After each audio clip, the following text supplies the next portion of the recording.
Hi guys, Seagull45 here today with a video showing you guys Fallen Master's last war. And, yeah, I just want to give a quick shout out to Ghost Clan. I just watched his first war attack in our current war, and this one wizard clutched the Town Hall. Very awesome, that was really lucky.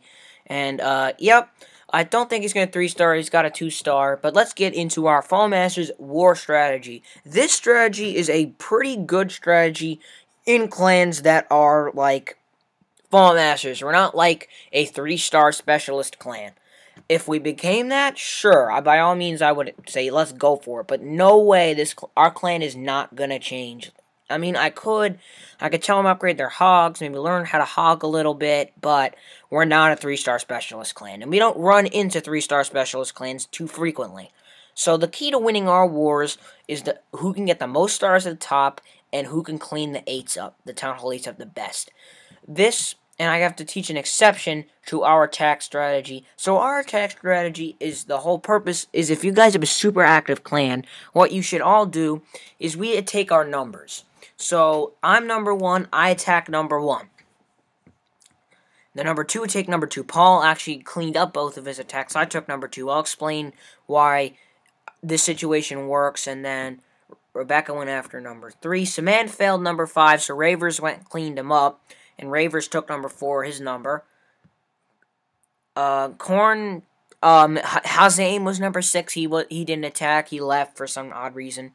So Korn took him out. And then he took out his number. And then the rest of their numbers as well. But they were 2 stars. And they were cleaned up by the Town Hall 9. And Paul's a little bit of an early Town Hall 10. So I'm going to explain to you guys, first of all, so the whole purpose of this strategy is, let's say you 2-star every base. Or you get 2 3-stars and the rest 2 stars in a 10v10. You got 22 stars and 10 attacks. That's insane, guys. And if you have a lot of, if you have a good mix, let's say you have half Town Hall 8s, you have like one Town Hall 10, a Town Hall 9, I have a few Town Hall 9s and 8s, that's what we have. Then they can go down and clean up, and you can get a lot of stars, like 25. Like, one time we got, like, 26 stars, 27 stars in our wars, because, I think our best is 26, because, or 27, because we did a very good job, I think 26 is our best, with the attacks. The key to the strategy is attacking at the top. The top really decides who wins. Obviously, it's very like in bigger wars, like we're a 15v15, we lose a lot because our 8s don't do very well. We only have a limited number of cleanup attacks, and too many 8s get 2-starred and we lose because the other clan actually gets Town Hall 8v8 3-stars, which is very good on their part. But in 10v10s, we do very well, usually because of our attack strategy. So we attack our numbers and then we go for cleanup. So as you can see, everyone took their numbers, right? And then Rebecca, so our cleanup attacks we had 4. So we got 4 attempted cleanup attacks. We had the 3 3-stars right there, and then Rebecca went after Rebecca, well known as as his clan name, like his in-game name, went after number 9 and got a 77%. Of course, if let's say the 8 knows he can 3-star, let the 8 clean up. Work it out with your clan.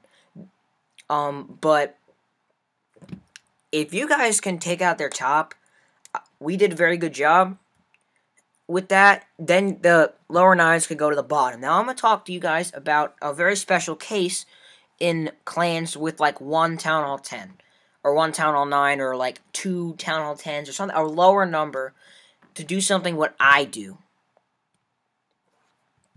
So, in our clan, Paul is kind of like a 9-ish 10. He's not really like 10 defenses yet. He's like a more upgraded Town Hall 9 because he has more defenses.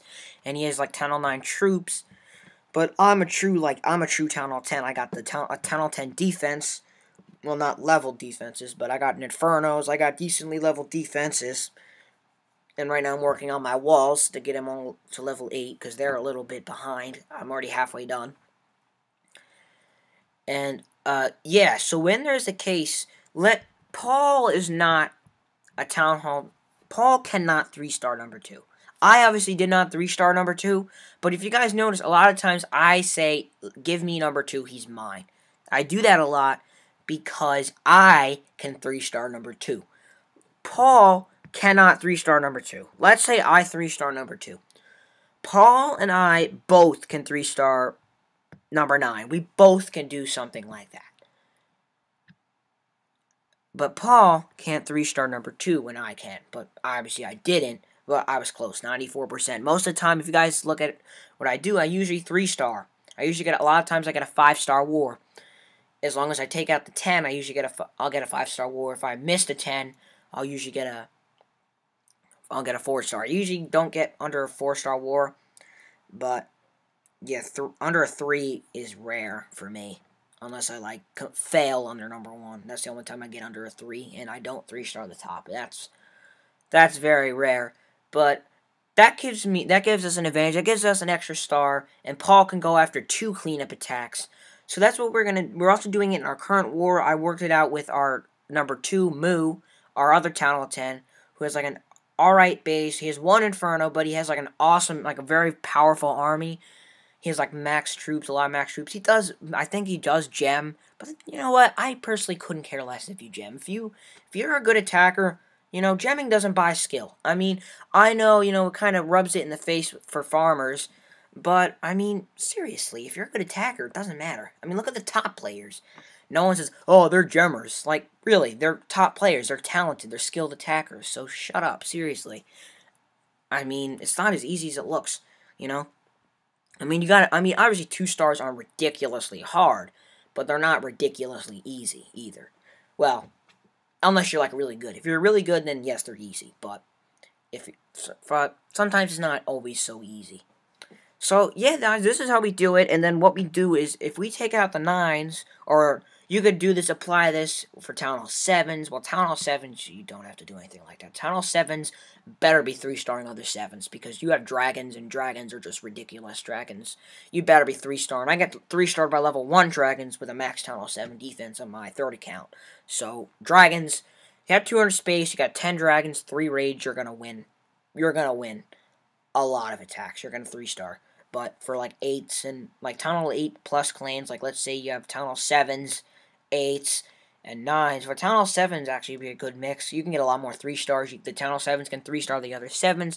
The 9s could go after the 8s for the cleanup. But the whole purpose of this attack strategy in war is to get the most amount of initial stars possible, especially at the top, and then use to get the most amount of cleanup attacks. And if you guys have a kind of clan where you have like 1 or 2 Town Hall 10s, not all the same Town Hall level, do the thing where, like, say, tell your number 2, listen, I need you to do 2 cleanup attacks, I'm going to take care of the top 2. Or if one of our Town Hall 9s fail, you take that failed guy, or something like that. Work it out with your clan. Obviously, in 3-star war clans, do not do something like that. You should have a website or some sort of, like group chat or something, and you, like, call bases. That's how you should do it in a 3-star clan. You should mail, hey, I got this base. If you're not all co-leaders, that is, if, you know, there's elders and stuff, you should have a website, and you gotta apply, and you gotta get, like, membership or whatever. And then you could, like, call bases. You know, then you could, like, call bases or whatever, and that's good. Or you can call line chat, and, you know, or you work it out with your clanmates in chat. But, obviously, in clans like this, it's kind of good to get a strategy like this, because sometimes a free-for-all always isn't the best idea. But this idea incorporates, you know, get the most amount of stars in your first attack, and your second attacks, you go for cleanups. You look at, if you're a lower level guy, you look at to see what the first guy did wrong and maybe improve upon it. Maybe you can get a 3-star, or if a guy fails, gets a 1-star, you have enough attacks that you could take care of it. And that's just good. So this does work. We do very well in 10v10 wars with this strategy. 15v15s, we do struggle a lot. But our current wars so far, we've gotten a few Town Hall 8 V8 3-stars, which is great. If we get in Town Hall 8 V8 3-stars, especially at the upper 8s, you know, we're in good shape. because that's going to really be a big boost. Unfortunately, I one-starred their number 1. I was furious. But I have no queen. My queen is going to 20. She's going to be down for a while. I'm going to keep her non-stop to 25. It pisses me off, you know. Sometimes I crush bases and I get a nice 54%, something we really need. And sometimes I just go and I get like 35% 1-stars. I don't know. It's just weird. But yeah, I know I probably would have won. Obviously, this was with without a queen. The base wasn't even super. Well, it was kind of strong, but it had lower level infernos, so maybe I got a little too excited. But yeah, guys, and make sure, especially if you have like a significant guy like me, don't have those like what the fuck they're called. Like you shouldn't be, unless you're in versing a 3-star war clan. You should not be using like a Dragonflower base because it's too easy to 2-star. Rather, you should use like this base. People still don't know how to attack this base. I rarely get 2-starred. I haven't gotten 2-starred in months. It almost never happens. And yeah, it's very good. Just, keep a town on the inside. Make a tough base to 2-star. Because, especially in the clans, when we have 1 town hall 10, there's usually 1 town hall 10 on the other side. Or at least one that can take me. And